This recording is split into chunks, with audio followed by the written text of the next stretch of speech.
now that it's warming up, I think she's all the way up to about -15. We can get back to work on Snowman. That's warm enough for me.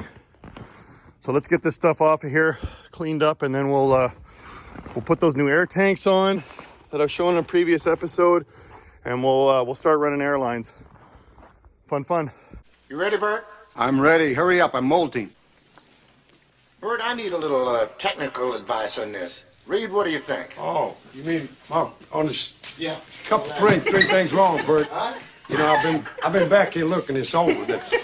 The set's kind of weak and your dialogue's kind of weak. I like the people you got here, but the home run is your wardrobe is beautiful.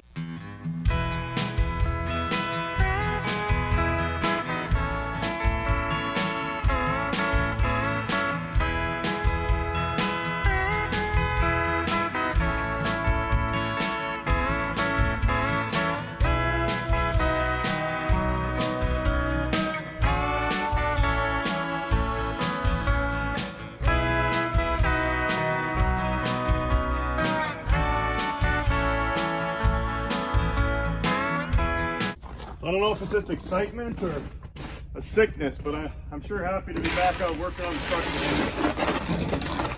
And this actually might be the last winter that I need to roll around in the snow, because I think I just got the green light to get a shop built, but more on that later.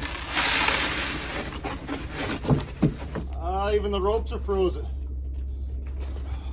I'll probably fire up old blue there and move it out of that spot, because I've got a dozen loads of clay coming when they can finally start hauling it.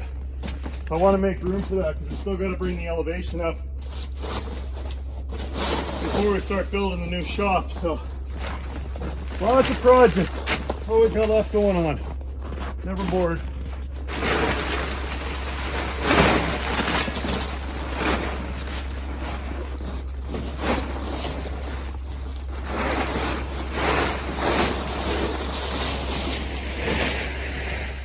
So if you can imagine, we're gonna have it'll be 40 feet deep and 60 wide. So it'll be a spot for Project Snowman, LBL, and Iron Duke. Coming soon. But again, as you can see, the kind of grade there where the grass is, the truck's lower there. So I want to raise that up probably about at least foot and a half, maybe even 2 feet. So water will shed away on all sides. You want your shop higher than your ground elevation. So again, we got to get probably at least 10, 15, maybe even 20 loads of clay to bring that elevation up, and then we'll pack it all down, and then we'll get started on building our pole shed. Can't wait. But for now, we get to keep working outside in the fresh air. So I need to get old blue out of the way so I can finish clearing all the snow, and then make way for the clay to come and get delivered here. So it is starting to warm up now, and who doesn't like another cold start?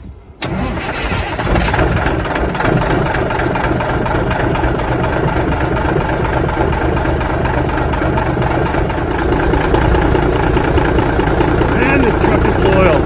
Still can't get over how well it starts. Been sitting in -40 for 2 weeks. I mean, granted, it is warming up, but that is just awesome. All right, we'll idle her up a bit. Oh yeah. Can't wait to start driving this thing again in the spring. This will be your last winter outside, sweetheart. I promise.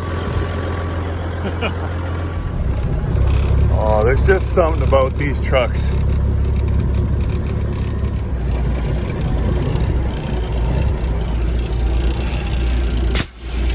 Can't get enough of them. Now, one of the tricks the old timers used to do is they'd apply a little bit of brake saver to load up the engine when it's cold. You can hear she just loaded up there, and that helps get some temperature quicker. Now, they specifically call that out in the manual, do not do that, but I think that's just because maybe some folks would apply too much. Or basically applying an engine brake of sorts to the motor right now to give it a load to help it warm up faster. So if you're wondering what a brake saver is, essentially it's like a reverse torque converter that just takes engine oil and applies it to this flywheel that helps to slow the truck down when you're coming off a mountain.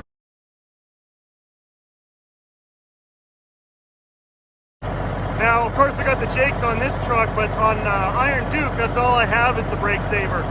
Well, until I add Jakes. But that's essentially it. It was an option on the 3406As, and I believe the Bs you could get it as well. But then when they went to the next model after that, they kind of went away from the brake saver. They're good. They work well when they work, but if they leak, they can be a bit of a nightmare to take apart and work on.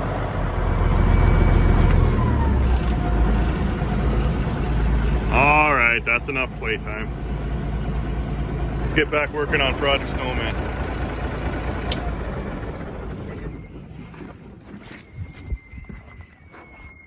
Oh, and a special thanks to Torpedo Ted's. He's just a minty dude that made one of these custom horn honkers for LBL.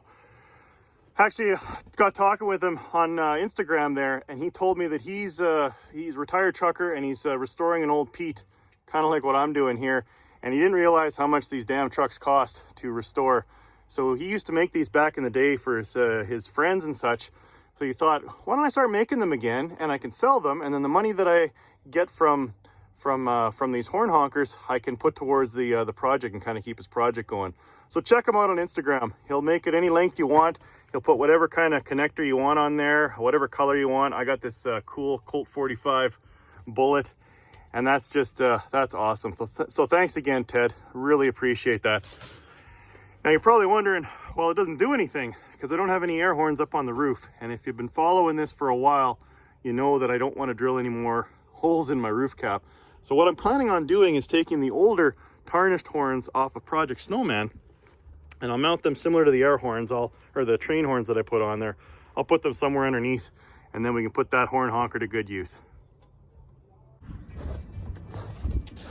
So first up, thanks to the fans that know more than I do, on one of the prior videos when I was putting this all together, I was putting anti-seize on this knurled roller surface that sits on the S-cam, and a handful of folks commented, don't be doing that because then you got a chance of it greasing and then just sliding instead of actually rolling on the S-cam. So that's fine, it's an easy fix. We'll just take these rollers out of here and then clean it all off and put it back together. So good tip. Thanks again to folks that know more than I do. And another thing that folks were commenting on was, well, when you're in there, why don't you replace the S-cam bushings? Well, I didn't show it in a previous video, but I actually measured the tolerance. And to demonstrate on this one here, it's about 20 thou. And I believe you're allowed up to 30. So they're still good to go. That's why they didn't need replacing. I'm kind of the belief that if it ain't broke, don't fix it. So I wanted to make a little space in here to mount the new tanks. But again, I wanted to keep all the lines straight, so I didn't get too confused. I mean, it should be pretty easy to see because they're going to drop right here, that these are all for the secondary tanks. But I thought, just to be sure, I'll give them a little coat of silver paint so I know that they go to the tanks. So I don't get too far ahead of myself. So we'll make them look like the Tin Man. And then we'll go ahead and cut them all off of here. I think I got them all.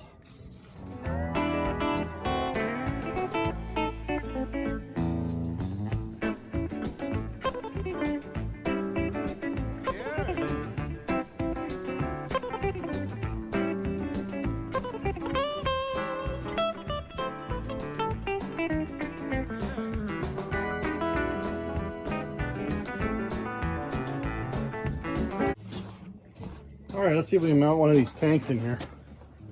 I'll get to sit you down on the ground.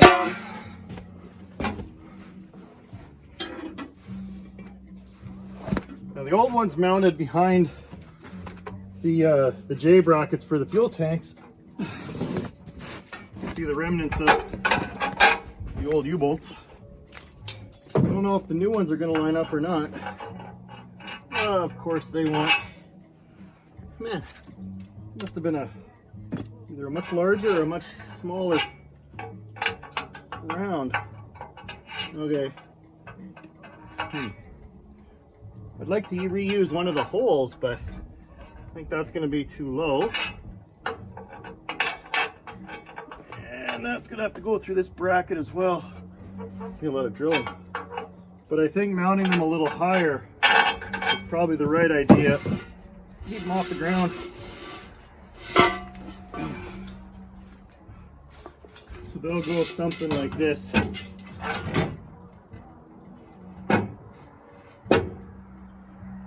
Okay.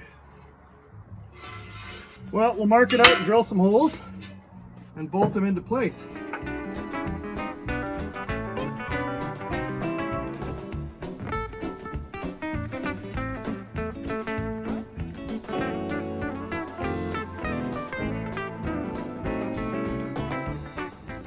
Okay, that was pretty easy. Let's see if we can get these mounted now. I'm thinking what I'll do is I'll start it on the bottom one.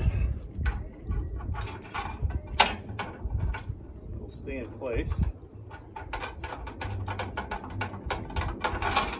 Up. That. Oh, these lines are in the way.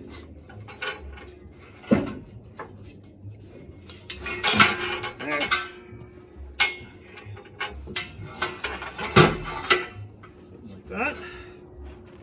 Now,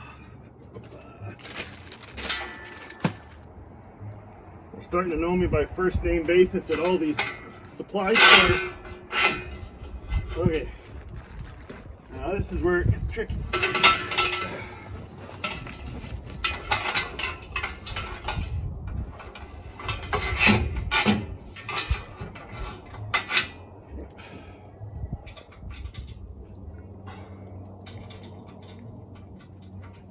There, something like that.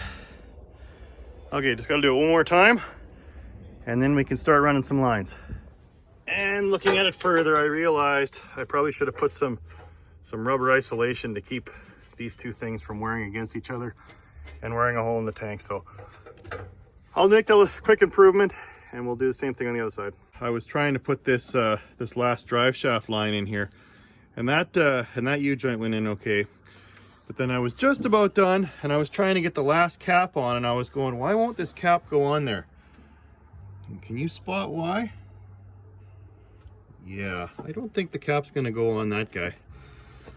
So what I think happened was when I was using the Tiger tool and that new Milwaukee Impact, I was putting so much with that seized cap, I was putting so much power on there to try and push that cap out that it actually opened up the yoke. So I mean, I suppose a guy could try and use a hydraulic jack and bend this back, but I think the smarter thing to do would be to just pull this off and get a new yoke. But got to be careful, I guess, with those new impacts. They've got so much power they can actually do some damage. Bummer. Once again, I don't have the right impact socket, so we're going to use a chrome one.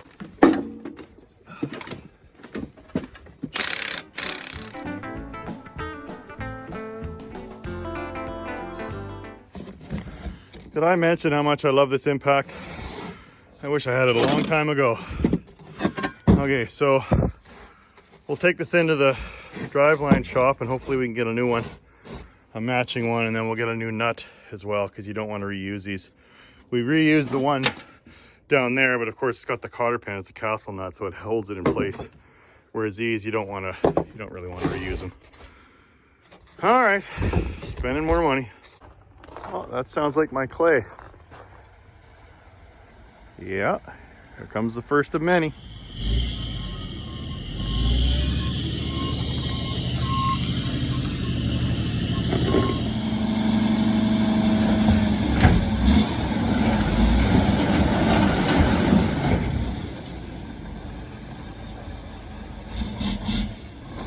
All right, let's get that tailgate.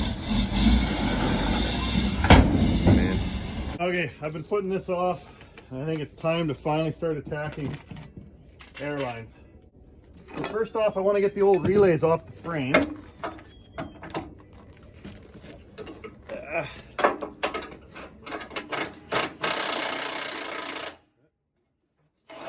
Oh, this impact. It is the tool for the job for these old trucks. Look at that. So just checking out the old existing ones and the new ones. And I noticed this back one here. It's got the port on the top.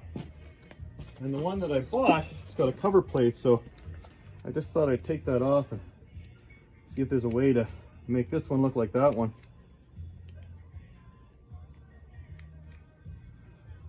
Okay, there's a port there, good.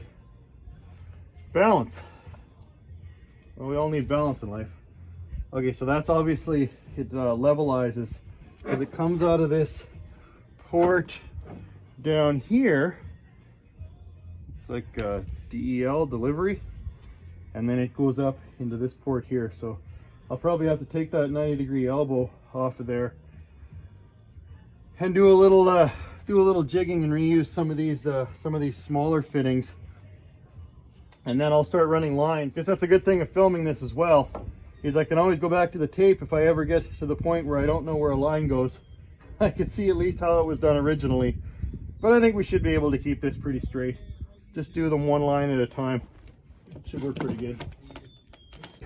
So next, what we're going to do is start installing the plugs and these cool fairway fittings. Now the benefit of these guys is the fact, well, we'll put a little thread sealant on there, or pipe dope. I use this everywhere when I did the peat, and that thing will hold air overnight, so it's a good idea. Now, what I'm going to do is, it's got to go in that port there. So we'll simply put that in the port and tighten it down, and we can leave it like that and still mount the air relay on the side of the frame there, and we'll just leave it, and this is ready to go. So when I get the air lines cut, the right air line that goes to this spot, I can simply take this cover off, slide it over the air line, give it a push on there, and tighten it up. So it's going to be all ready to go, and we can just lever like so. So we'll tighten this up. Now we don't need every port in this relay. There's only I think 3 or 4 that are used, and the rest are just capped off. So we'll steal the plugs out of the old relay and plop them in there again with some thread sealant. Okay, let's talk more work.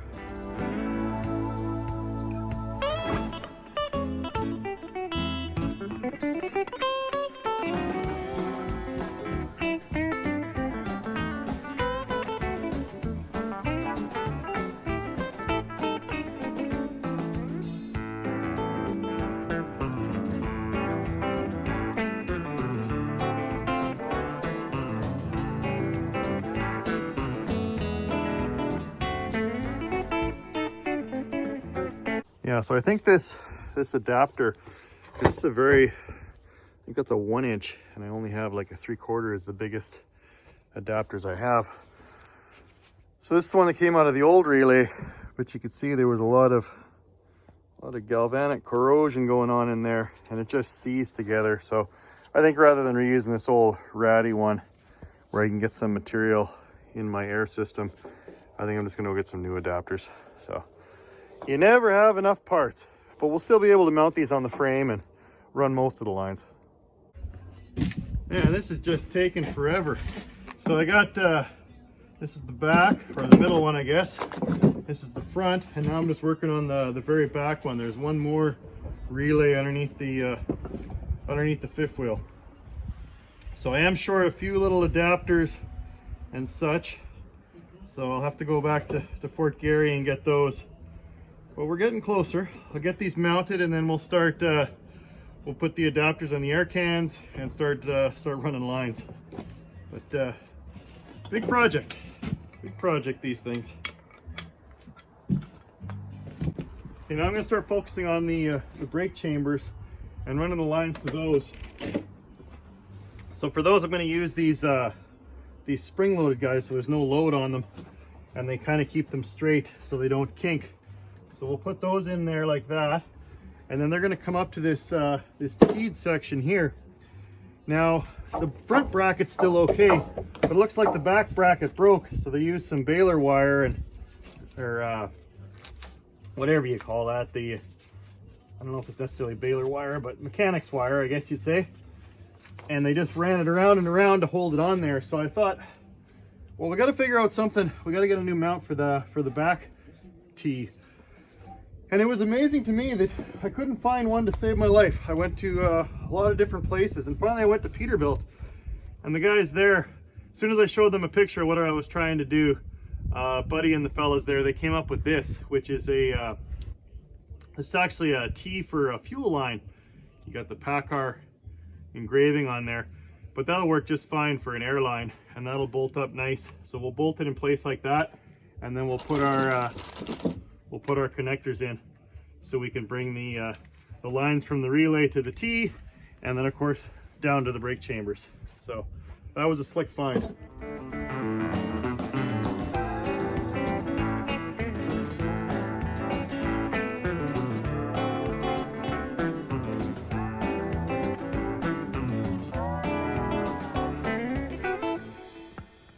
Yeah, so that's what happens with old junk.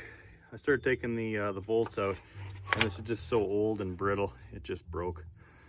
So I suppose I shouldn't have been so cheap, and I should have bought 2 of these things. But no biggie, we'll run back in another one, and then we can drill new holes and just bolt them together on this plate. Should work well.